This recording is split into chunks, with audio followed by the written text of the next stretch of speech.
คือพ่อแม่พี่น้องอันนี้นี่เปื่อยออกหมดเลย คือแต่สังุนอันนี้เนาะมันเหมาะเกินจะเป็นฟืนเนาะอีแม่กับไปสอนตอนแรกนี่เขาก็จะได้กินอีบุ้มอีกเนาะพ่อแม่พี่น้องอีแม่เพิ่นกำลังไปสอนอีบุ้มเนาะบ่ฮู้ว่าสิได้บ่ได้เนาะ วันนี้พิมพ์ก็อยากไปอยู่นะแต่ว่ามันมีถากเนาะพิมพ์ขยันถากพิมพ์ก็เลยบ่กล้าไปเนาะสบายดีพ่อแม่พี่น้องหมดสุผู้สุคนอีกเส้นเก่าเส้นเคยเนาะก็มื้อนี้ก็มาอยู่กับซ่องพิมพ์หรือหน่อยวันนาอีกคือเก่าเนาะวันนี้เนาะ ก็วันนี้เนาะพิมพ์ก็ได้มาอยู่ที่อันนี้มันกล่องล่างเนาะมันกล่องล่างเป็นของพิมพ์เองเนาะแล้วก็มื้อนี้ก็มาพาฟืนตามเคยเนาะเต็มมือบ่าก็ได้มาตัดกับไอเมเนาะแต่เมื่อวานนี้ก็ได้มาตัดแล้วก็ได้มาบ้านแล้วเป็นที่เรียบร้อยเลยเนาะกะเดี๋ยวนี้ก็ยังเหลืออันน่ะเฮาสิมาพาเนาะเอาเนาะเดี๋ยวเฮาก็มาเริ่มพาฟืนกันเลยเนาะเดี๋ยวเฮามาเบิ่งเนาะว่าในการพาฟืนหันมันยากหรือว่าง่ายซั่นใดเดี๋ยวเฮามาเบิ่งนำกันเนาะ คืออันแบบคันเฮาได้พาย่อยแบบนี้แล้วมันก็จะบ่อยากปานใดเนาะมันก็จะออกง่ายอยู่เพราะว่าตอนที่มันอยากนี่คือมันอยากตอนที่มันเป็นทอนใหญ่ๆเนาะแล้วเราใส่อันควันใส่ริมหนีผ้าเนาะมันอยากเขาได้ใส่แห้งตอนนั้นนั่นแหละเนาะตอนนี้เราจะใส่ผ้าซื่อๆเนาะเพราะว่ามันบางแล้วเนาะมันก็จะออกง่ายนิดนึงอะไรบ้างมีตานี่ออกง่ายอยู่เนาะนี่ขอนของเขาก็จะได้ใส่งานแล้วเนาะ คือแต่มือวานนี่แบบใส่ไปมืดลายเติบนี่ย้อยจะหนีหมดเลย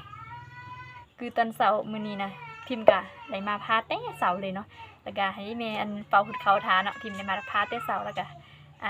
หลังจากพาแล้วก็หอดโมงกินข้าว8 โมงนี่เนาะพิมพ์กะไปกินข้าวหลังจากกินข้าวแล้วกะมาพาอีกนี่เนาะ กะมือว่ากะบ่ได้เฮ็ดคลิปซ้ำเนาะบ่ได้ลงคลิปซ้ำเพราะว่าพาฟื้นเนาะกะมื้อนี้ก็ได้มาเฮ็ดเนาะเพราะว่าบ่เฮ็ดคลิปเพิ่งกะขี้ยานFC สิลืมเนาะ ก็แบบตัวเองก็บ่มีเวลาได้หั่นแหละก็มื้อนี้ก็บ่มีบ่มีมือกลองซ้ำเนาะอีแม่ก็บ่อยู่แดเนาะพิมพ์ก็ได้เอาตังค์ไว้ซื่อๆเนาะ อีพ่อก็บ่อยู่เฮือนคนเดียวเนาะวันนี้แล้วก็มาพาฟื้นนี่เนาะมาพาฟื้นตังเผาเฮือนแดเนาะ นี่นะใส่คอนนี่แหละทับเลยนี่อุ้ยออกเลย นี่เลยในจากที่หาพาแล้วมันก็จะน้อยๆแบบนี้เนาะเดี๋ยวนี้ก็เป็นขั้นตอนสุดท้ายเลยเนาะมีแต่พาแล้วก็เอาไปตากแดดให้มันแห้งแล้วก็เอาไปกองแล้วก็ปีหน้าก็สามารถเอาไปใช้ไฟได้เลยเนาะพาแล้วเขาก็จะเอาควางไปตากแดดอยู่พุ่นเลยเนาะ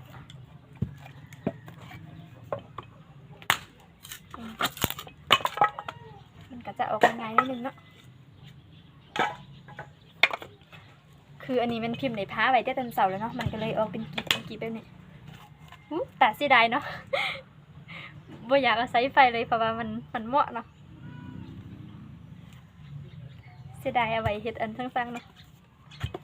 แต่ว่าก็ต้องได้เฮ็ดฟืนเนาะเพราะว่าเฮาบ่เฮ็ดฟืนเฮาก็บ่มีสั่งอันซุ้มไฟเนาะเลยแล้ว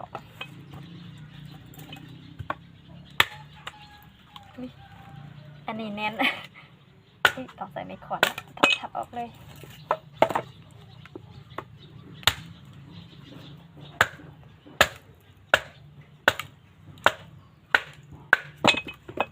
อุ้ยแน่นแท้อึ๊บออกละนี่นะยืนไปตากแดดเลย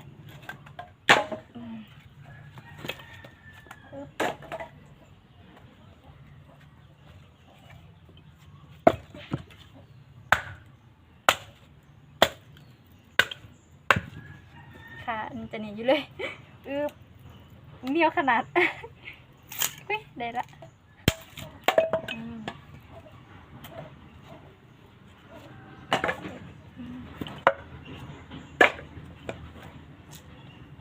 วันนี้คือมีตาใหญ่แท้พ่อแม่พี่น้องอันนี้พิมพ์ผ้าคือชิบได้เลยเนาะมีแต่เอาไว้ตากแดดไว้ให้มันแห้งเอาไว้ใส่ตุ่มตุ่มบอนมูตุ่มก็กล้วยดีกว่าเนาะมันย้ายผ้าบ่ออกดอก เดี๋ยวเขาจะใบผ้าทอนใหม่ฮะเนาะ มันใหญ่ขนาดพ่อแม่พี่น้องเดี๋ยวพิมพ์จะเหลือกเบิ่งอันผ้าอันพอง่ายๆนิดนึงเนาะเพราะว่าอันมีตาขาวๆบ่ออกดอก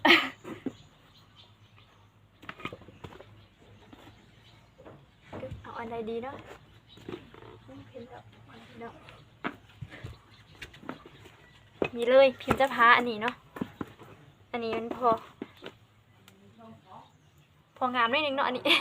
มันบ่มีตาเนาะมันคือสีออกอยู่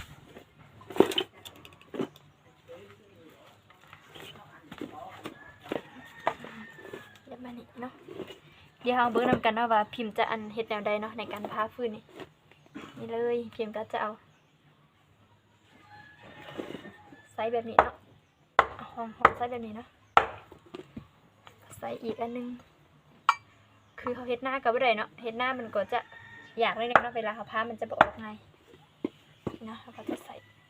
แบบนี้เนาะคือแบบเขาต้องใส่แห้งขนาดเท่านี้เนาะเลย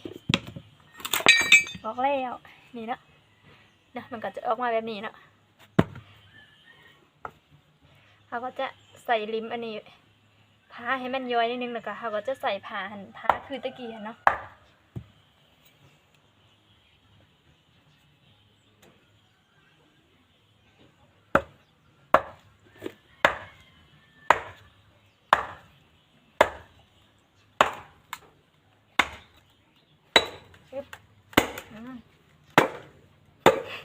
คือพอพี่น้องอันนี้นี่เปื่อยออกหมดเลย คือแต่สังุนอันนี้เนาะอันนี้นั่นแทะพ่อพี่น้องเดี๋ยวพิมจะใส่ผ่าฟันอันจะหนีออกเนาะมันคือนิ้วแทะ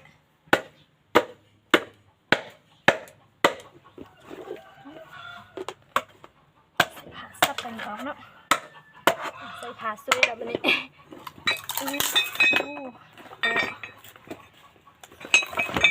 ว้าวพ่อพี่น้องความเหมาะเนาะอันนี้เนาะบนนาเป็นฟืนเลยเนาะ มันเหมาะเกินจะเป็นฟืนเนาะนี่เลยนะเดี๋ยวนี้ก็ได้ท้องนึงแล้วเนาะอย่างอีกท้องนึง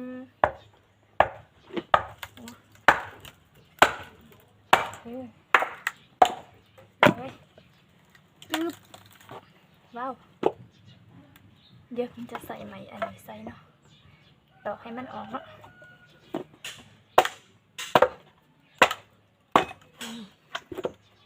ใกล้สิออกแล้ว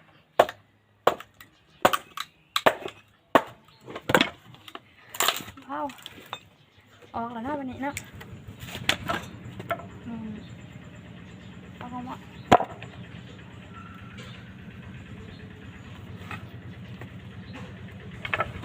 ว้าวพ่อพี่น้องควานกับลิ้มกับไหมนี่อันค้ำกันอยู่เลยว้าบ่ออกจะต้องได้ผ่าจะต้องได้ใส่ผ่าซวยเลยเนาะปั่นออกเนาะออกแล้ววันนี้เขาเจ้าก็น่าสิไปยังกำลังขับรถไทยสิไปตังเอาเนี่ยพี่น้องอันนั้นเอาพาขึ้นเบื้องเขาดีกว่าเขาก็มีเบียกไล่เนาะเดี๋ยวสิบแล้วเนาะเดี๋ยวสินานแล้วเนาะคือมือนี้กับชิได้อยู่ก็จัก10 ปลายอันเนาะนี่ก็คือชิได้ประมาณ10 ปลายอันนี่แหละขอพาว้าวออกแล้วนี่ซะพอมาเนาะพี่พอบึ้งงูล่ะพี่พอเห็นไปบึ้งงูมาเนาะที่แม่กับไปสอนตอนแรกนี่เขาก็จะได้กินอีบุ้มอีกเนาะพ่อพี่เนาะอีแม่เพิ่นกำลังไปสอนอีบุ้มเนาะบ่ฮู้ว่าสิได้บ่ได้เนาะ เจ้าก็ติได้อยู่แล้วติเนาะมื้อนั้นไอ้ไม้เขาเจาะไปไต่เห็นบักอะไรว่าซั่นยายตัวลุงว่าซั่นมื้อนี้พิมพ์ก็อยากไปอยู่เนาะแต่ว่ามันมีถากเนาะพิมพ์ขี้อันถากพิมพ์ก็เลยบ่กล้าไปเนาะพิมพ์ก็เลยอยู่เฮือนพาฟื้นดีกว่านะให้แม่ไปพวกอันจุอันพี่น้องแคมเพื่อนนี้เนาะ พิมพ์ประกาศไปขี้ขันถาก มีถากหลายๆมวยนั่นคืออันนี้ก็แม่นอันสุดท้ายนะพ่อพี่น้องก็จิมืดทอนแล้วเนาะเดี๋ยวเขาสินั่งพาเนาะนี่เลยว้าออกละบักเขาเลยยังเขาเนาะหลังจากที่เขาย่อยแบบนั้นหลังจากที่เขาย่อยไว้แบบนี้นะเนาะเขาก็จะมาใส่ผ้านี่ท้าเลยเนาะนี่เลยแบบนี้ก็จะง่ายๆนิดนึงเนาะ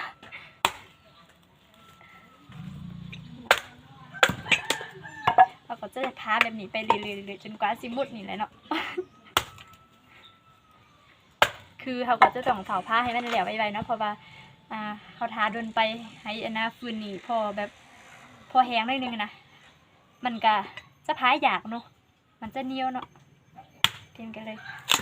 เผาผ้าให้มันเหลวภายในประมาณอาทิตย์นึงเนาะให้มันเหลว บู๊สิเหลวเลยเนาะ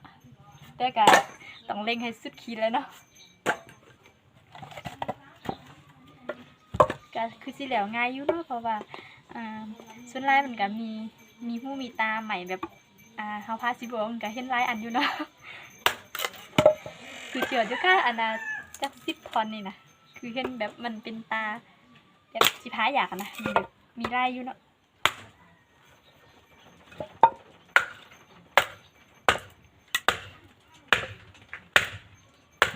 พอไปซะดิซันดิจักแค่เนี่ยอ๋อไปหน้าอีพอมันก็ได้จะไปหน้าเนาะ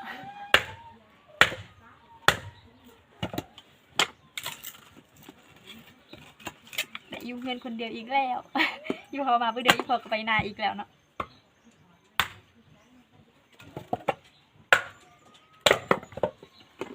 คือเลี้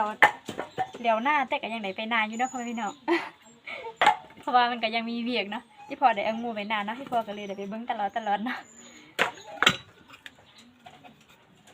เดี๋ยวหน้าแต่ก็ยังมีเวียกอื่นรอท้าอยู่เนาะ